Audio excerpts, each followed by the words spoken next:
What is up, everybody? We are back. We're here to talk about the Open Championship. It's a bittersweet week as it is the final major of the year, but obviously one of the best events of the year as well. So I'm excited for it. A lot of good contests out there in the DFS streets, ton of money to be won. So hopefully we can have a good week. I'll also provide you with my outright picks here in a little bit. Feeling pretty good about the week heading into it. So let's talk about Royal Portrush. The Open Championship is on a roto, so they change courses each and every year. It's the first time they've been to Royal Portrush since 2019. Shane Lowry kind of ran away with that event, ended up winning with the score of 15 under par. Obviously, he's from Ireland, so it was a big win for him. If you remember, Rory McIlroy was the favorite heading into it, and he had an 8 on the first hole and then never recovered. Didn't even make the cut. He kind of battled back there at the end, but didn't make the cut. So it'll be interesting to see how he does at one of his home opens once again. But yeah, it's a par 71, 7,381 yards. It's right on the coast. So if you look at any map of the course, it's just right on the coast. So that means it's going to be more susceptible to the wind, more susceptible to the rain. And we're going to have to talk about the weather a lot this week. So let's do that right now. So on Thursday, starts out pretty decent winds, 9-mile-per-hour gusts up to, 9-mile-per-hour, sustained winds, 16-mile-per-hour gusts. And then we started to get heavier gusts and rain on Thursday, starting at like 10 a.m. So obviously weather can change at a moment's notice to this side of the world. So we want to definitely pay attention to the weather. I'm recording this Tuesday at 2:30 Eastern time. So a lot can change from now until lineup lock. But at the moment, it kind of looks like the Thursday afternoon crowd's going to have a tough time. It's going to be cold. It's going to be rainy. It's going to be windy. Thursday morning, not necessarily the best conditions, but certainly better than the afternoon conditions. And then on Friday, it looks like we're going to have the worst of the wind gusts in the morning, and then not a lot of wind and maybe a tiny bit of rain in the afternoon. So at the moment, it's still early. The AM, PM side of the draw seems to be a little bit better. We saw this last week at the Scottish Open. I think the PM AM ended up having more than a stroke advantage in terms of the tee time wave advantage. So I wouldn't necessarily go out of my way to stack my lineup in my main lineup. That if you're building one lineup, I think you just play your best guys. But if you're building a bunch of lineups, I think you not only stack the side that looks like it's going to be on the more favorable side of the draw, but I think you stack the other side as well. We've seen the weather change so much in Scotland and Ireland that oftentimes the weather just flips, and then all of a sudden the other side of the draw has the advantage. So I like the idea of stacking, building stacks on both sides of the waves. And then if you're just deciding like tiebreaker, can't decide between two guys, maybe just lean to the guy with the better weather draw. But again, a lot can change by tomorrow morning. This weather forecast might look extremely different. So I do have the Wind Finder link posted in my first look article, which is free to everyone. It also has, Vegas odds, all the course history, every result that they've had over the last 52 weeks. So that's free every week. I also have a course preview in that first look article if you want to check that out at RotoGrinders.com. So yeah, the greens themselves, they're made of 3 different grasses. They're 5,400 square feet. They do have more undulations than most links courses. And there's a lot of hills around the greens where golfers can use them and use some creativity to get the ball close to the hole. I think that definitely favors those with more creativity. I'm thinking of the Jordan Spieth types, Patrick Reed types that are good around the green and can use those slopes to their advantage. The fairways, I wouldn't say they're like overly wide, but if you do miss them, it's a pretty high penalty. You got the thick 5-inch fescue rough. You got the pot bunkers. If you hit in a pot bunker, it's essentially a one-stroke penalty. You're just going to have to be chipping out 30, 40 yards, ahead of you. So you definitely want to avoid those if you can. But it's a lot of breaks, good breaks, bad breaks. A drive right down the middle could end up in a pot bunker, and a drive that's bad could end up in a good spot. So that's kind of links golf for you. You got to just, take the good and bad breaks and kind of keep your head high. And so I think patience, it's kind of a tough thing to apply to a model, but I think golfers who are patient and golfers who, don't mind taking their medicine are going to have a little bit of an advantage this week. In terms of the 2019 tournament averages, this is the last time it was held here. Golfers hit 58% of the fairways, and then golfers hit 63% of greens in regulation. And again, Thursday, Friday could be windy, so going to have to be pretty good scrambler in order to avoid making a bunch of bogeys. Now, let's talk about the overall model. I have 9% weighted off the tee. I didn't do total driving this week because there's a lot of golfers from LIV and there's a lot of golfers from the DP World Tour. We don't have those total driving metrics available to us. So I just focused on strokes gained off the tee, strokes gained approach at 11%. And for anyone on LIV and for anyone on the DP World Tour, I went through and manually added their stats. And while some of them are going to rate out, well in the stat model, let's see if I can find somebody. So somebody like Hao Tong Lee, I mean, he's been awesome on approach. He's been very good off the tee, hits a bunch of greens. Not the best around the green, and he did struggle last week with that, but good at bogey avoidance.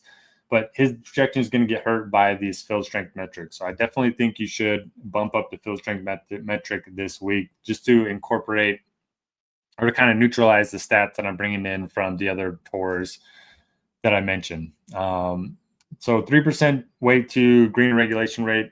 Finau, I think it was Lee Westwood and Shane Lowry all finished in the top 4 of greens and regulation hit in 2019 at this course, and they all finished in the top 4 in terms of the total strokes gained. Strokes gained around the green at 5%. I might bump this up a little bit. Putting at 6%. Birdie or better at 3%, and then bogey avoidance at 5%. Course history, I have it at 5%. Now, this is event history, not necessarily course history. So this is just history at the Open Championship. I might bump this down a little bit and then bump up around the green. Strokes gained in majors over the last 5 years. You have Scheffler, Xander, Rory kind of leading the way. Strokes gained in the UK and in Ireland. Rory, Xander, Scheffler, Rahm, and Tom Kim. Tom Kim played well last week. He hasn't had a good year, but for whatever reason, loves links golf. So a guy that I would definitely look to include in my tournament builds. 6,600 is not bad. Neither is the 2% ownership projection that we have on him at the moment. Then strokes gained in difficult courses and strong fields. Scheffler, Rory, Xander, Morikawa, and Bryson. So a lot of the similar names popping up in the different miscellaneous metrics that I'm looking at this week. As always, we have the top 5% finish, top 10% finish, and top 25% finish. And this is how often they finished in those certain buckets since the start of 2024. So it's basically over the last 18 months. That's why I don't have anything weighted to the raw strokes gained numbers over the last 18 months. And then these are just raw strokes gained over the last 3 months, over the last 12 months. So I kind of broke down the long-term form into these buckets at 5% each, and then the just pure strokes gained over the last 3 months, 10%, 12 months, 6%. Field strength, 7%. Again, I might bump down a couple of these and then bump up field strength, bump up around the green. I think those are the potential adjustments that I might make to the model before Thursday afternoon. Thursday. I guess it's going to be Wednesday evening when lineups lock. Let's get to the overall rankings. Scottie Scheffler at the very top. He's been playing great. T8 last week. He was very good ball striking, just didn't have a good putting week. He's been good, but not great at the Open Championship. He's talked a lot about he's one of those golfers that wants to know when he hits the ball, that it's going to be there wherever it lands, that's where it's going to end up. And that's just not the case with links golf. He's talked about it a lot, but that's something he struggles with.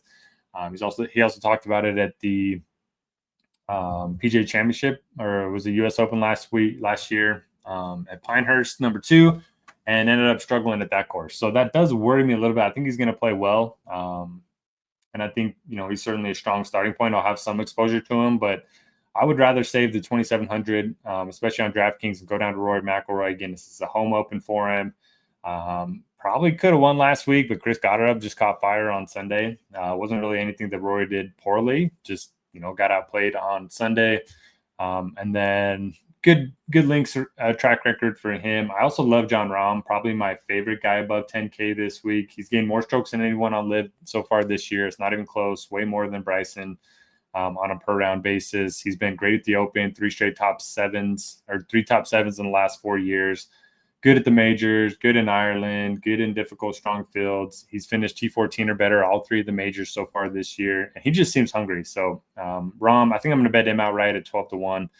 Probably my favorite play on a per dollar basis above 10K as well for DFS. I like Tommy Fleetwood. Think he's got a high floor. Not sure he can win, but hey, top 10 at this price point, certainly no issue with that. I like Xander quite a bit. He led the field in strokes gained ball striking last week, which I do think is very encouraging. He won the Open last year. I mean, he nearly won the Open the year that Molinari and Tiger were kind of battling it out. So he's a guy that loves links golf, loves this part of the world, and he's also talked about, kind of getting back and trying to get that winning feeling again. He really wants to get in contention on a Sunday to kind of test himself. So he seems hungry. Rahm seems hungry. I think, starting with those two is a pretty good way to build lineups. I'll also note that the salary floor on DraftKings, again, is only $5K this week, which means it's a good week for stars and scrubs. You want that win equity up top, and then there's quite a few plays below 6,500 that I have my eye on this week that we will cover here in a minute. No issue with Bryson, but not a guy that I'm going to have a lot of exposure to. Just hasn't been great on links golf, been at the Open in the past. T30 last week on Live, not great. So probably not a lot of Bryson for me. Morikawa with the bad miscut last week. I don't have a strong take there. Just parted ways with his caddy. He's complaining about a lot of stuff. I don't know where his head's at. Statistically, he makes a lot of sense, but the off-course stuff is kind of what I'm worried about a little bit. Hatton, I think Hatton's a good play, 8,900.